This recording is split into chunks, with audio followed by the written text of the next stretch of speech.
Doctor ortho Ayurvedic oil and capsule. अब दर्द भी घुटने टेकेगा। अमेरिका इजराइल के हमले में ईरानी सर्वोच्च नेता अयातुल्ला अली खामेनेई की मौत। खामेनेई समेत परिवार के 4 सदस्यों की मौत। ईरान में 40 दिनों के राष्ट्र शोक की घोषणा। अमेरिकी राष्ट्रपति डोनाल्ड ट्रंप ने कहा, इतिहास का सबसे क्रूर व्यक्ति मारा गया। पीएम मोदी का मिशन साउथ। पीएम मोदी ने तमिलनाडु और पुडुचेरी को दी 7,000 करोड़ की परियोजनाओं की सौगात। मदुरई में एनडीए की विशाल जनसभा को भी किया संबोधित। कोर्ट से क्लीन चिट मिलने के बाद दिल्ली के जंतर मंतर पर केजरीवाल ने भरी हुंकार। केजरीवाल जनसभा को संबोधित करते हुए बीजेपी और पीएम मोदी पर उन्होंने साधा निशाना, खुद को कट्टर ईमानदार बताया। झारखंड में नगर निकाय चुनाव में नतीजे जारी। छोटे शहरों में नहीं दिखा बीजेपी जेएमएम का दम। नगर निकाय चुनाव में निर्दलीय उम्मीदवारों ने मारी बाजी।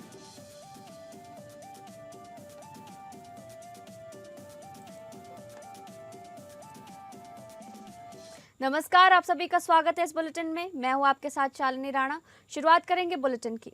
ईरानी सर्वोच्च नेता अयातुल्ला अली खामेनेई अमेरिका और इजराइल के संयुक्त हवाई हमलों में मारे गए हैं। उनके साथ उनके परिवार के कई सदस्य भी मारे गए हैं। इस खबर ने वैश्विक स्तर पर भू राजनीतिक तनाव और युद्ध की आशंका को चरम पर पहुंचा दिया है। इस्लामिक रेवोल्यूशनरी गार्ड कॉर्प्स यानी कि आईआरजीसी ने अपने बयान में इमाम खामेनेई की शहादत पर शोक व्यक्त करते हुए उन्हें श्रद्धांजलि अर्पित की है। संगठन ने उनकी मौत को सम्मानित शहादत बताते हुए कहा कि उनका रास्ता जारी रहेगा। बयान में अमेरिका और जायोनी शासन की जिम्मेदार ठहराते हुए कड़ी कार्रवाई और बदले की चेतावनी दी गई है। साथ ही जनता से राष्ट्रीय एकता और मजबूती दिखाने की अपील भी की गई। खामेनेई की मौत के बाद ईरान में एक हफ्ते के सार्वजनिक अवकाश और 40 दिन के सार्वजनिक शोक की घोषणा की गई है। इससे पहले अमेरिकी राष्ट्रपति डोनाल्ड ट्रंप ने सोशल मीडिया पर घोषणा करते हुए कहा था, इतिहास के सबसे क्रूर व्यक्तियों में से एक अब नहीं रहा। उन्होंने इसे ईरान के लोगों के लिए स्वतंत्रता का एक बड़ा अवसर बताया था। वहीं इजरायली प्रधानमंत्री बेंजामिन नेतन्याहू ने भी संकेत दिए थे कि खामेनेई का पूरा ठिकाना जमींदोज कर दिया गया है। इजरायली खुफिया सूत्रों का दावा है कि ये एक सर्जिकल स्ट्राइक थी जिसे अत्याधुनिक हथियारों और सटीक जानकारी के आधार पर अंजाम दिया गया। अब तेहरान की सड़कों पर सन्नाटा और दहशत का माहौल है, जबकि सुरक्षा बलों को हाई अलर्ट पर रखा गया है। ईरान के विदेश मंत्रालय और सैन्य कमांडरों ने इस कायराना हमले का बदला लेने की बात कही है, जिससे पूरे दुनिया में परमाणु युद्ध का या तीसरे विश्व युद्ध की आशंकाएं गहरा गई हैं। इस बीच अयातुल्ला अली खामेनेई के निधन के बाद ईरान की लीडरशिप काउंसिल ने एक महत्वपूर्ण निर्णय लिया है। खामेनेई की मौत के बाद अलीरेजा अराफी को ईरान का अस्थायी सुप्रीम लीडर नियुक्त किया गया है। वहीं ईरान सेना ने नए कमांडर इन चीफ के नाम की घोषणा की गई है। अहमद वाहिदी अब इस पद की जिम्मेदारी संभालेंगे। 86 साल के अयातुल्ला अली खामेनेई के कार्यकाल में ही ईरान ने परमाणु कार्यक्रम को आगे बढ़ाया और अमेरिका इजराइल से टकराव बढ़ा। उन्होंने रिवॉल्यूशनरी गार्ड और क्षेत्रीय प्रॉक्सी नेटवर्क को मजबूत किया, लेकिन आर्थिक संकट और दमन के कारण देश में बड़े विरोध प्रदर्शन हुए। 2022 के महसा अमीनी आंदोलन सहित कई आंदोलनों को सख्ती से दबाया गया। 1989 में आयतुल्ला रोहुल्ला खुमैनी की मृत्यु के बाद खामेनेई ने सत्ता संभाली और इस्लामी गणराज्य को नई दिशा दी। उन्होंने शिया धर्मगुरुओं और रिवॉल्यूशनरी गार्ड की ताकत बढ़ाई, जो बाद में सैन्य और आर्थिक रूप से बेहद प्रभावशाली संस्थान बन गई। उधर इजराइल और ईरान के बीच छिड़े युद्ध की वजह से कई फ्लाइट्स कैंसिल हो गई हैं। इसकी वजह से यात्रियों को काफी परेशानी का सामना करना पड़ रहा है। चेन्नई एयरपोर्ट पर कई विदेशी यात्री परेशान नजर आए।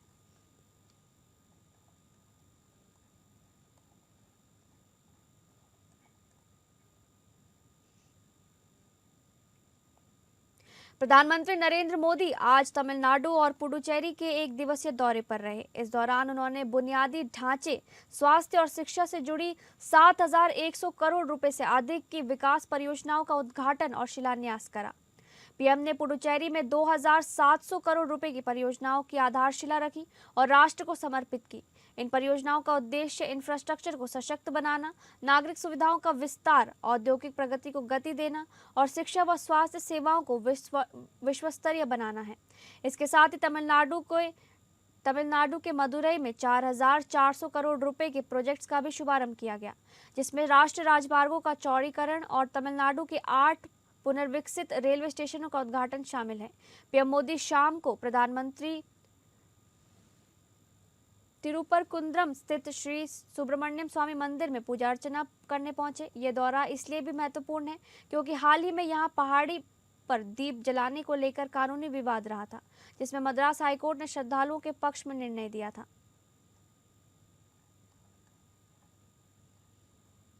In this year's budget, we have set aside a record 12 lakh crore rupees for building infrastructure. This will also benefit the people of Puducherry. We included Puducherry under the special assistance to states for capital investment scheme, which used to be open only for states. More funding for infrastructure means better roads, water supply, coastal infrastructure, schools, hospitals, and many such projects. These facilities directly make the lives of the people better. राष्ट्रीय राजधानी दिल्ली के जंतर मंतर पर आम आदमी party की जनसभा में शक्ति प्रदर्शन देखने को मिला। अरविंद केजरीवाल ने आबकारी मामले में बरी होने के बाद पहली बार बड़ा सार्वजनिक संबोधन किया। मंच से उन्होंने कहा कि अदालत का फैसला दिल्ली और देश की जनता के पक्ष में है और ये सच्चाई की जीत है। केजरीवाल ने अपने संबोधन में कहा कि पिछले 4 वर्षों में उन्हें और दिल्ली की जनता को साजिश के तहत परेशान किया गया। उन्होंने दोहराया कि वे ईमानदार थे, ईमानदार हैं और ईमानदार रहेंगे। उन्होंने कहा कि अगर किसी के पास उनके खिलाफ भ्रष्टाचार का एक भी प्रमाण है तो वो सार्वजनिक करे। साथ ही केंद्र सरकार पर तीखे हमले करते हुए कई मुद्दों पर उन्होंने सवाल उठाए। जनसभा में पार्टी के वरिष्ठ नेता मनीष सिसोदिया ने कार्यकर्ताओं से आह्वान किया कि अब संघर्ष को राष्ट्रीय स्तर पर ले जाने की जरूरत है। उन्होंने कहा कि अगर केजरीवाल को प्रधानमंत्री बनाना है तो ईडी और सीबीआई जैसी एजेंसियों से टकराने की तैयारी रखनी होगी। वहीं गोपाल राय ने अदालत के फैसले का स्वागत करते हुए न्यायाधीशों का आभार जताया। इस दौरान भगवत मान सिंह ने वीडियो कॉन्फ्रेंसिंग के जरिए जनसभा को संबोधित किया और कार्यकर्ताओं का उत्साह बढ़ाया। उल्लेखनीय है कि दिल्ली की अदालत ने सीबीआई के मामले में केजरीवाल, सिसोदिया समेत 23 आरोपियों को बरी कर दिया है। जंतर मंतर पर बड़ी संख्या में पार्टी कार्यकर्ता और समर्थक मौजूद रहे, जिससे राजनीतिक संदेश साफ तौर पर दिखाई दिया। उन दोनों ने, मोदी जी ने और अमित शाह ने षड्यंत्र रच के बोले तुम्हारा बेटा चोर है, केजरीवाल भ्रष्टाचारी है, केजरीवाल ने शराब घोटाला करा है, केजरीवाल 100 करोड़ रुपए खा गया। सवेरे से शाम तक मीडिया में डिबेट चलते थे, केजरीवाल भ्रष्टाचारी है, केजरीवाल चोर है। लोगों को बहुत दुखी करा। जज साहब ने फैसला सुनाया है, मोदी जी आप झूठ बोल रहे हो, केजरीवाल कट्टर ईमानदार है। झारखंड में नगर निकाय चुनाव के नतीजे सामने आने के बाद सियासी तस्वीर साफ हो गई है। कल रात 8 बजे तक राज्य के अलग अलग काउंटिंग सेंटर पर वोटों की गिनती हुई।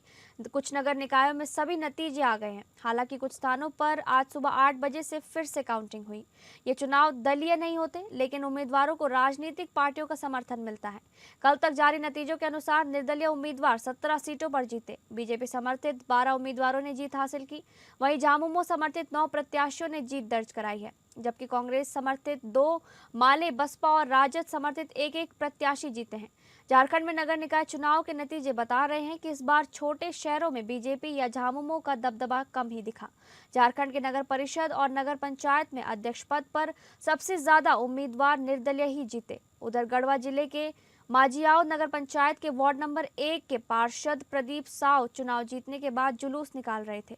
जुलूस जैसे ही आखौरी तहले पहुंचा, वहां पहले से उपस्थित भीड़ ने जुलूस पर हमला कर दिया। देखते ही देखते पूरा क्षेत्र रण क्षेत्र में बदल गया। चारों तरफ अफरा तफरी का माहौल हो गया। घटना की जानकारी मिलते ही पुलिस मौके पर पहुंची, लेकिन तब तक दोनों ओर से सभी लोग भाग गए थे।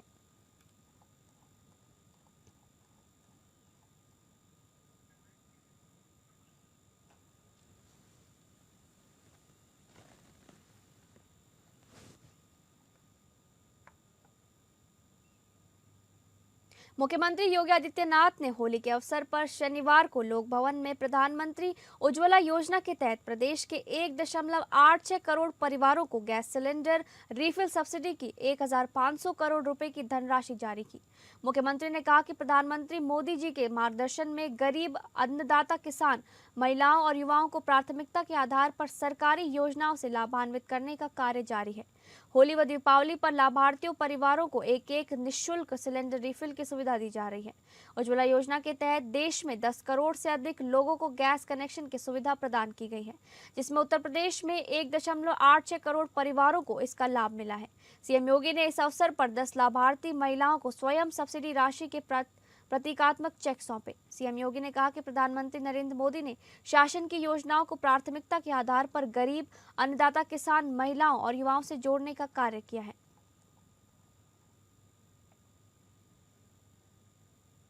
बहुत अच्छा फील कर रहे हैं। पहली बार है जो फेस टू फेस प्रधान योगी आदित्यनाथ से मेरी वो हुई है।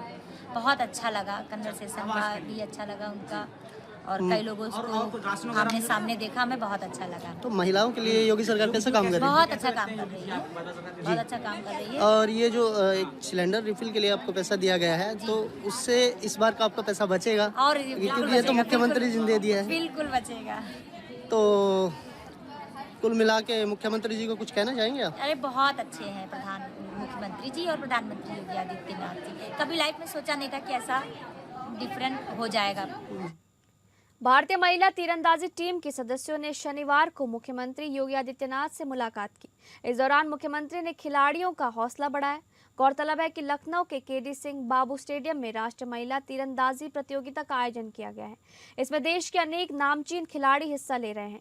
शनिवार को मुलाकात के दौरान स्टार पैरालंपिक तीरंदाज और अर्जुन पुरस्कार से अलंकृत शीतल देवी समेत सभी खिलाड़ियों ने मुख्यमंत्री योगी आदित्यनाथ को स्मृति चिन्ह प्रदान किया। मुख्यमंत्री ने पेरिस ओलंपिक में अपने पैर से निशाना लगाकर पदक जीतने वाली इस महान खिलाड़ी का उत्साहवर्धन किया। मुख्यमंत्री ने टीम के अन्य खिलाड़ियों का भी सम्मान किया। इस दौरान मुख्यमंत्री के सलाहकार व उत्तर प्रदेश तीरंदाजी संघ के अध्यक्ष अवनीश अवस्थी, खेल व युवा कल्याण विभाग के सचिव और पैरालंपियन सुहास एल वई आदि मौजूद रहे।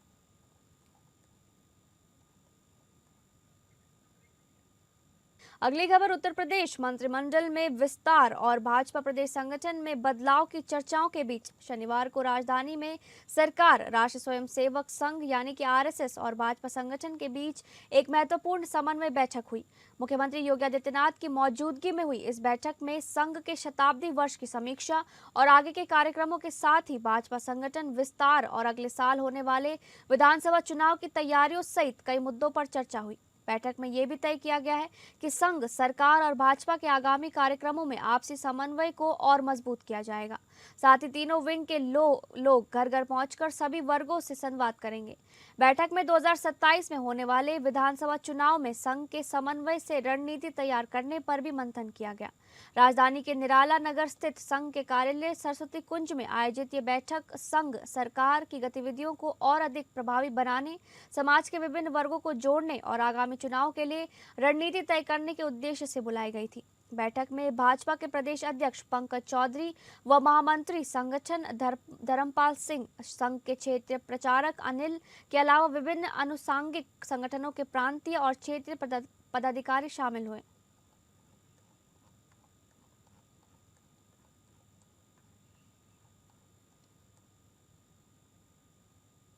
काशीराम की विरासत पर सपा के दावे से बसपा भड़की हुई है। बसपा सुप्रीमो के बाद प्रदेश अध्यक्ष विश्वनाथ पाल ने भी अखिलेश को घेर लिया है। विश्वनाथ पाल ने कहा कि काशीराम पर नौटंकी कर रहे अखिलेश, अगर इतना प्यार था तो काशीराम नगर का नाम क्यों बदला था। विश्वनाथ पाल ने कहा कि काशीराम के लिए यदि सम्मान होता तो अखिलेश यादव काशीराम की जयंती पर छुट्टी रद्द नहीं करते। इतना ही नहीं, कुर्मी समाज के छत्रपति शाहू जी के नाम पर बने जिले का नाम बदलने पर अखिलेश ने पिछड़ों का अपमान किया है। विश्वनाथ पाल ने आगे कहा कि सपा ने हमेशा मान्यवर काशीराम जी को अपमानित किया। रमाबाई नगर, संत कबीर नगर, संत रविदास जिले का नाम बदलकर महापुरुषों का अपमान किया गया है।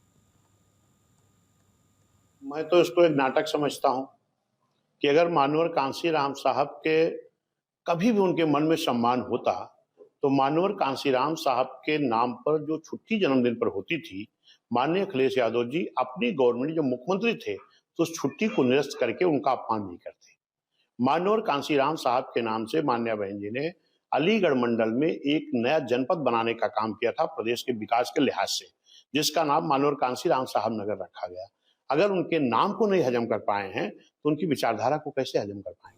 झारखंड विधानसभा में बजट सत्र के 8वें दिन के समापन पर होली मिलन समारोह का आयोजन किया गया, जिसमें मुख्यमंत्री हेमंत सोरेन और उनकी पत्नी एवं विधायक कल्पना मुर्मू सोरेन, विधानसभा अध्यक्ष रविंद्रनाथ महतो, तमाम मंत्री एवं विधायक उपस्थित रहे। इस दौरान सभी ने एक दूसरे के साथ फूलों की होली खेली और आपसी भाईचारे का परिचय दिया। सदन में उमंग और उत्साह का माहौल देखा गया। इस अवसर पर मुख्यमंत्री हेमंत सोरेन ने कहा कि राज्यवासियों को होली की ढेर सारी बधाई और शुभकामनाएं। उन्होंने आशा जताई कि सभी की जिंदगी में खुशियों का रंग हमेशा बरकरार रहे। मुख्यमंत्री ने यह भी कहा कि होली सिर्फ रंगों का पर्व नहीं है, बल्कि ये पारस्परिक प्रेम, आपसी भाईचारे और सौहार्द का त्योहार है। मुख्यमंत्री ने सभी से अपील की कि इस होली को उमंग और उत्साह के साथ मनाएं और अपने रिश्तों में प्यार, सम्मान और सौहार्द बनाए रखें। विधानसभा में होली मिलन समारोह ने सदस्यों के बीच अपनापन और खुशी के रंग भर दिए। और पूरे साल होली के रंगों में पूरा देश डूबा रहे, भाईचारा कायम रखे, यही होली का संदेश है। उत्साह और उमंग का पर्व होली को लेकर लोगों में अलग ही क्रेज देखने को मिलता है। इन दिनों पूरे देश में जगह जगह पर धूमधाम के साथ होली का पर्व मनाया जा रहा है। राजधानी देहरादून में पूर्व मुख्यमंत्री त्रिवेंद्र सिंह रावत के आवास पर जमकर होली खेली गई। पूर्व मुख्यमंत्री त्रिवेंद्र सिंह रावत ने कहा कि उत्तराखंड की परंपरा रही है कि वह हर त्योहार को धूमधाम के साथ लोगों के साथ मिलजुल कर मनाए और इसी के तहत इस तरह के आयोजन किए जाते रहे हैं। उन्होंने कहा कि जैसे पेड़ पौधों में नई नई कलियां आती हैं, नए नए पौधे आते हैं, इसी तरह से होली का ये त्योहार लोगों के लिए नवजीवन और खुशी का प्रतीक हो।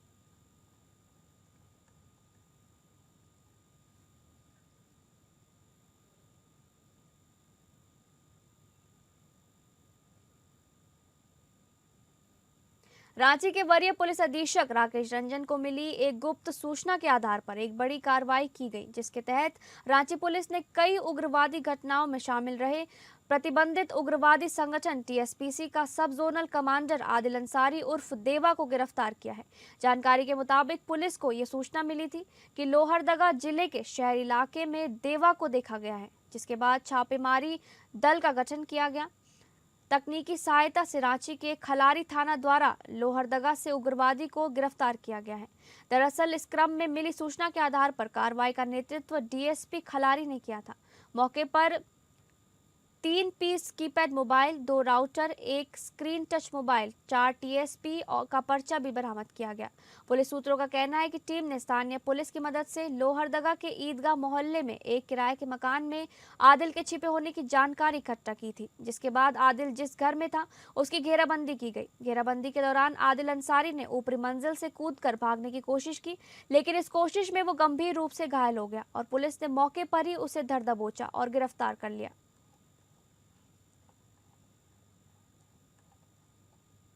फिलहाल इस बुलेटिन में बस इतना ही। नमस्कार।